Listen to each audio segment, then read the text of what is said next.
አረ ይቅርታ፣ እኔ ሴት አልጨብጥም። ሌላ ነገር ነው ያምስሽ። እንዴት ነሽማ?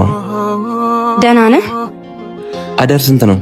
አይደብርም እንዴ እንደዚህ ለብሰህ? ወይስ ሙድ እያስክብኝ ነው? አዎ የምሬን ነው። ስንት ነው? የምርህን ነው? የእውነትህን ከሆነ 2000 ብር። እሺ ነይ ግቢ።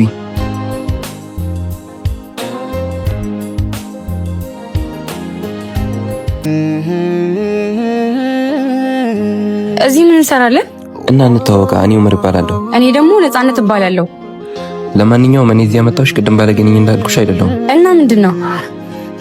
ዛሬ ፈጣሪ ከትልቅ አደጋ አትርፎን አንድ ጥሩ ከሄድ ስራ ልስራ ብዬ ነው። አንቺ ፈቃደኛ ከሆንሽና ከዚህ ህይወት መውጣት የምትፈልጊ ከሆነ እማግዝሽና አግዤሽ ከዚህ ህይወት እንድትወጪ እፈልጋለሁ። እና ምክንያትሽን ለምን እዚህ ውስጥ እንደገባሽ ብትነግሪኝ ደስ ይለኛል።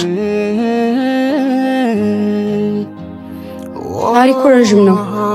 አሁን ብነግርህ ምንም ለውጥ የለውም። አንተ ለምን ጠየቀኝ? የምር መለውጥና ከዚህ ህይወት ውስጥ መውጣት የምትፈልጊ ከሆነ እኔ ማገዝ በምችለው ሁሉ አግዝሻለሁ። የአንቺን ታሪክ ደግሞ ንገሪኝ ያልኩሽ ለኔ ምንም አያደርግልኝም። ቢያንስ ለሌሎቹ እንዳንቺ ያሉ ወጣቶች ትምህርት ይሆናቸዋል ብዬ ነው። ከምን እንደምጀምርልህ አላውቅም። የ11ኛ ክፍል ተማሪ ሆኜ ቤተሰቦቼ ተያያሉ ፍቅረኛ ይዤ እሱን አስፈልጬ ከቤት ወጣሁና እሱን ማስረግዙን ጥዬ ጠፋሁ። ወደ ቤተሰቦቼ ብመለስም እነሱም አባረሩ።